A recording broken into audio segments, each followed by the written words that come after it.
నమస్తే, welcome to think Andhra. నేను మీ మాణిక్.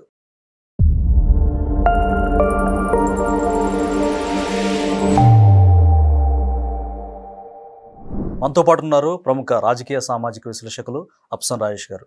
నమస్కారం సార్. నమస్కారం.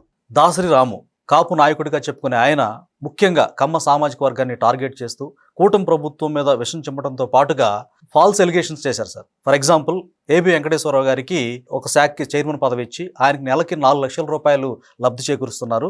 అలాగే వీరయ్య చౌదరి గారి కుటుంబానికి ₹1 కోటి ఇచ్చారని చెప్పి ఆయన దారుణంగా హత్య చేశారు. ఆ కుటుంబానికి కూడా ₹1 కోటి ఇచ్చారని చెప్పారు. అసలు ఇవన్నీ ఆరోపణలు నిజమేనా? దాసరి రాము ఎందుకు ఇలాంటి ఎలిగేషన్ చేస్తున్నారు? ఆయన ఇంటెన్షన్ ఏంటి అసలు? ఇప్పుడు వాస్తవంగా 1980 దశకం 90 దశకం ఇన్ఫ్యాక్ట్ ఇంకా మాట్లాడుకుంటే 2000 దశకం వరకు, అంటే 1990 నుంచి 2000, 2001-2 వరకు కొంచెం కులాల పేరిట విద్వేషాలు, కుల రాజకీయాలు నడిచింది వాస్తవం. అంటే కులాల పరమైన పోలరైజేషన్ జరిగింది వాస్తవం. నేను అనుకోవటం, నాకు 56 సంవత్సరాల నుండి 57 సంవత్సరాలు నడుస్తుంది. ఇప్పుడు నాకున్న అవగాహన మేరకు దాసరి రాముది కూడా గుంటూరు జిల్లానే. ఓకే. బహుశా నేను అనుకోవటం తనది కూడా కొంచెం అటు ఇటుగా నా వయసే ఉండుండొచ్చు, ఈక్వల్ ఏజ్ ఉండొచ్చు. కొంచెం అటు ఇటుగా నా వయసే ఉండుండొచ్చు. దాన్ని బట్టి నా పిల్లల వయసే తన పిల్లలకు కూడా ఉండుండొచ్చు. డెఫినెట్లీ. ఒకనాడు మేమందరం కాలేజీల్లో ఉన్న రోజుల్లో, యువకులుగా ఉన్న రోజుల్లో, ఆ రోజు గుంటూరు జిల్లాలో విజయవాడ రాజకీయాల ప్రభావం చాలా ఎక్కువగా గుంటూరు జిల్లా మీద కూడా ప్రభావితం చూపింది. ఓకే. అక్కడున్న దేవినేని వంగవీటి వర్గాల వైషమ్యాలు, అక్కడ జరిగిన హత్యలు, అసలు గుంటూరుకు సంబంధం లేకపోయినా కూడా అవి కులాల మధ్య ఘర్షణలుగా మారింది వాస్తవం. వాటన్నిటిల్లో ఆ రోజు యువకులుగా ఉన్న మేము, ఎందుకంటే 1988 మార్చిలో దేవినేని మురళి హత్య జరిగింది. 1988 డిసెంబర్లో వంగవీటి మోహన్ రంగా గారి హత్య జరిగింది. ఈ మురళి గారి హత్య జరిగేటప్పటికి నేను డిగ్రీ ఫస్ట్ ఇయర్లో ఉన్నా, రంగా గారి హత్య జరిగేటప్పుడు డిగ్రీ సెకండ్ ఇయర్లో ఉన్నా. టీనేజ్ చివరిలో ఉన్న మా మీద ఆనాటి సంఘటనలు చాలా తీవ్ర ప్రభావాన్ని చూపినాయి. ఆనాటి ఉద్రిక్తతల్లో, ఆనాడు ఉడుకు వయసులో ఉన్న మేమందరం కూడా వాటికి ప్రభావితం అయ్యాం. ఈ కులం ఆ కులం సంబంధం లేదు. అటు రంగా గారి అభిమానులు రంగా గారి పక్షాన, ఇటు నెహ్రూ గారి అభిమానులంటే కమ్మకులం ఇటువైపు.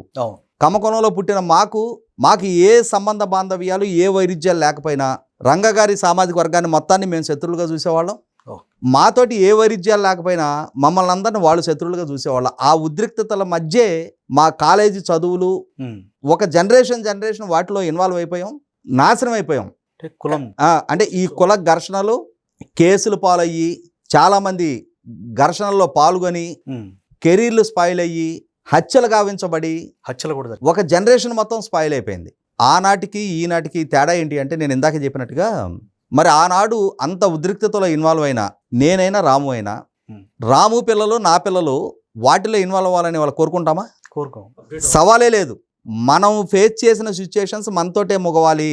ఖచ్చితంగా మన పిల్లలు చదువుకోవాలి, మంచి కెరీర్ అందుకోవాలి, మెరుగైన లైఫ్ స్టాండర్డ్స్ తోటి ప్రశాంతంగా జీవించాలని చెప్పని వాళ్ళ, అంటే అక్కడ పెరిగిన అవన్నీ చూస్తూ వాటిని అనుభవపూర్వకంగా వాటిలో ఇన్వాల్వ్ అయిన వాళ్ళమే కోరుకుంటా ఉన్నాం.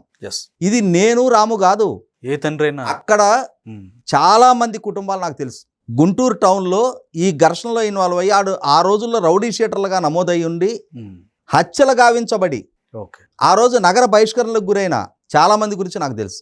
ఈ వైషమ్యాలు కొద్ది సంవత్సరాలే ఉన్నాయి, ఒక 2-3 సంవత్సరాలే. 1989లో కాంగ్రెస్ పార్టీ అధికారంలోకి వచ్చిన తర్వాత ఎన్నాళ్ళలో పట్టల ఈ కమ్మ తెలగ వైషమ్యాలు పోవటానికి. కారసాని వెంకటరత్నం గారు అని చెప్పని ఆయన్ని కొరిటపాడులో హత్య చేశారు.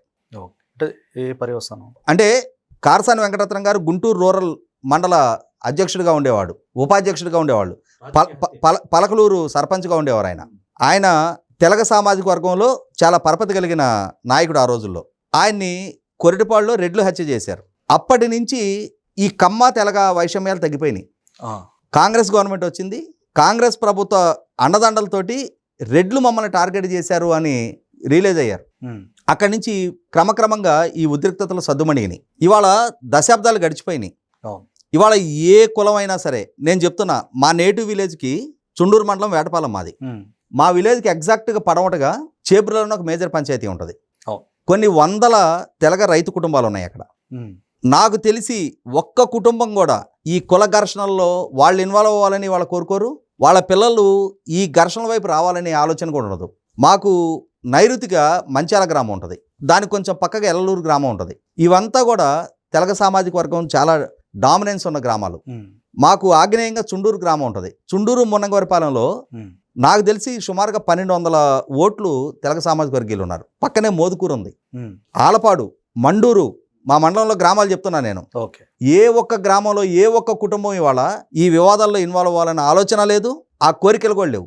ఇవాళ ఎవరికి వాళ్ళు, నేను అదే చెప్తున్నా, రాజకీయ ప్రేరేపితంగా కులాల మధ్య వైషమ్యాలు పెంచి తద్వారా పోలరైజేషన్ కోసం ప్రయత్నం చేయాలన్న ఆలోచనే మూర్ఖత్వం. ఇన్సిడెంట్ జరిగితే లక్ష్మీనాయుడికి అన్యాయం జరిగింది, లక్ష్మీనాయుడు హత్యగాంపబడ్డాడు. ఆ ఇన్సిడెంట్ గురించి మాట్లాడదాం, లక్ష్మీనాయుడు కుటుంబానికి న్యాయం చేయమని అడుగుదాం. కానీ దానికి మొత్తం రాష్ట్రంలో ఉన్న కమ్మ సామాజిక వర్గాన్ని బ్లేమ్ చేసి, అసలు ఏ కమ్మ సామాజిక వర్గం ఏ కుటుంబం ఇవాళ తాము తమ బిడ్డలు ఇన్వాల్వ్ అవ్వాలని కోరుకుంటున్నారు?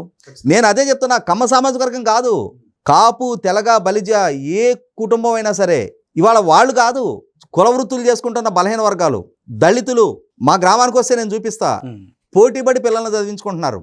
పోటీపడి వాళ్ళ పిల్లాడు చదువుకొని ఇంజనీరింగ్ చేసి మంచి జాబ్ తెచ్చుకున్నాడు, నా పిల్లాడు ఆ స్థాయికి ఎందుకు ఎమర్జ్ అవ్వకూడదని తాపత్రయపడి రెక్కల ముక్కలు చేసుకొని పిల్లల్ని చదివించుకుంటున్నారు. కరెక్ట్. ఒకనాడు గవర్నమెంట్ స్కూల్స్కి పంపించిన తల్లిదండ్రులు, వ్యవసాయ కూలీలు ఇవాళ గుంటూరు నుంచి తెనాల నుంచి 7-8 వ్యాన్లు మా ఊరు వస్తాయి, కార్పొరేట్ స్కూళ్ళ వ్యాన్లు. ఎంతమంది ఎస్సీల పిల్లలు, బీసీల పిల్లలు ఆ వ్యానుల్లో స్కూల్కి వెళ్తా ఉన్నారు? అసలు ఏ తల్లిదండ్రులకి కూడా ఒకనాటి కులాల పేరిట ఘర్షణలో ఇన్వాల్వ్ అవ్వాలన్న ఆలోచనే లేదు. ఆ దిశగా ఆలోచన చేస్తూ రాము, నేను ఎందుకు చెప్తున్నానంటే, నేను ఎన్నో సంవత్సరాల నుంచి రాము ఇంటర్వ్యూలు వింటా ఉంటా. చాలా విషయ పరిజ్ఞానం ఉన్నాడు, సమస్యల గురించి చాలా స్పష్టంగా మాట్లాడగలుగుతాడు. ఇప్పుడు ఎందుకో ఈ విధమైన వర్షంతో తను మాట్లాడుతున్నాడు. తనకి గౌరవం కాదు ఇవన్నీ కూడా. అది రాము అయినా సరే, లేదు రాముకి తోడుగు కలిసి దీన్ని ఒక రాజకీయ ఎజెండాగా మలచాలి అనుకునే ఎవరైనా సరే, ఇది రాజకీయ ఎజెండాగా క్లిక్ అవ్వదు. ఎందుకంటే సమాజానికి యాంటీ సెంటిమెంట్గా మీరు మాట్లాడుతున్నారు. ఇవాళ సమాజంలో ఏ కుటుంబం, ఏ కులం, ఏ వర్గం కూడా అనవసరపు ఘర్షణల్లో ఇన్వాల్వ్ అవ్వాలన్న ఆలోచన లేదు. వ్యక్తుల స్థాయిలో ఏదైనా ఒక ఘర్షణ తలెత్తితే ఆ వ్యక్తుల స్థాయిలో ఆ ఘర్షణ పరిమితం కావాలి. ఇక్కడ ఇంకొక అంశం చెప్తాను నేను. రాము ప్రస్తావిస్తున్న అంశాలు, వీరే చౌదరి కుటుంబానికి ₹1 కోటి ఇచ్చారు. ఇది ఫక్తు అబద్ధం. ఒక్క పైసా కూడా వీరే చౌదరి కుటుంబానికి చంద్రబాబు నాయుడు గారి ప్రభుత్వం ఇవ్వలేదు. ₹1 కూడా ఇవ్వలేదు. అదే సందర్భంలో ఏబి వెంకటేశ్వరరావు గారు మొన్న రాముని టార్గెట్ చేస్తూ, అంటే రాము అని కాదు, ప్రభుత్వం ఈ విధమైన సహాయం ఆ కుటుంబానికి ఇవ్వటం ఏంటి, ఇచ్చుకుంటే మీ పార్టీ ఫండ్ నుంచి ఇచ్చుకోండి అని ప్రభుత్వాన్ని ప్రశ్నించారు ఆయన. ఆ ప్రశ్నించిన నేపథ్యంలో ఏబి వెంకటేశ్వరరావు గారి చేత ప్రభుత్వం మాట్లాడేది ఇస్తుంది అని చెప్పని మాట్లాడుతున్నారు. అది కూడా శుద్ధ అబద్ధం. ఏబి వెంకటేశ్వరరావు గారు వ్యక్తిగతంగా నాకు తెలుసు, ఆయన ప్రభుత్వంతో చాలా డిస్టెన్స్ మెయింటైన్ చేస్తా ఉన్నారు. కరెక్ట్. ఒక రకంగా మాట్లాడుకుంటే ఇవాళ ప్రతిపక్షం కన్నా ఎక్కువగా ప్రభుత్వానికి వ్యతిరేకంగా గళం ఎత్తుతూ ఉన్నారు ఆయన. ఆయన ఆలోచనాపరుల వేదిక అని చెప్పని ఒక వేదికని ఏర్పాటు చేసుకొని మనకి నీటి రంగ నిపుణుడు లక్ష్మీనారాయణ గారు, కొందరు ఇంజనీరింగ్ నిపుణులు వడ్డే శోభనాద్రి గారు, ఏబి వెంకటేశ్వర గారు, తర్వాత డాక్టర్ నిమ్మగడ్డ రమేష్ గారు, వీళ్ళందరూ కూడా ఎవరు వీళ్ళందరూ ఆ కమ్మ సామాజిక వర్గీయులే. కానీ చంద్రబాబు నాయుడు గారి ప్రభుత్వానికి వ్యతిరేకంగా పోలవరం బనకచెర్ల ప్రాజెక్టు విషయంలో కానీ వీటిల్లో చాలా గట్టిగా డిఫర్ అవుతా ఉన్నారు. ఇష్యూస్ బేస్డ్ గా ప్రభుత్వానికి వాళ్ళు విభేదిస్తా ఉన్నారు, ప్రభుత్వాన్ని ప్రశ్నిస్తా ఉన్నారు. అటువంటప్పుడు ఏబి వెంకటేశ్వర గారికి ₹4 లక్షల కార్పొరేషన్ ఇచ్చారు. ఆయనకి పోలీస్ హౌసింగ్ కార్పొరేషన్ చైర్మన్ గా ప్రకటించింది వాస్తవం. ఆయన తిరస్కరించారు, అది కరెక్ట్. ఆయన అందులో జాయిన్ కాలేదు.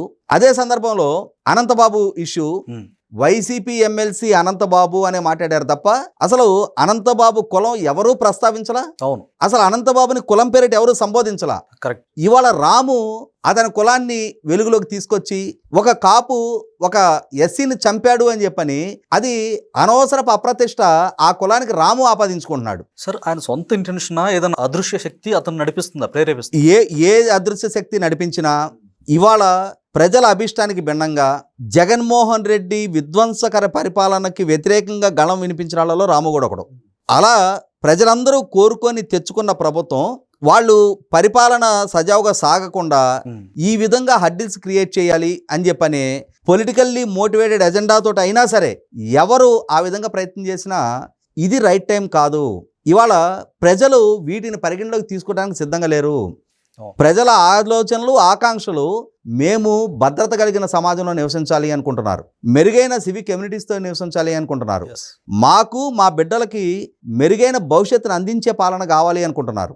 ఆ దిశగా ప్రభుత్వం ప్రయత్నం చేస్తూ ఉన్నప్పుడు లక్షలాది కోట్ల రూపాయల పారిశ్రామిక పెట్టుబడులు రప్పించడం ద్వారా 20 లక్షల ఉద్యోగ కల్పన చేయాలి అని చెప్పని ప్రభుత్వం ప్రయత్నం చేస్తూ ఉన్నప్పుడు 20 లక్షల ఉద్యోగ కల్పన కమ్మ సామాజిక వర్గీయులకి ఇస్తారా?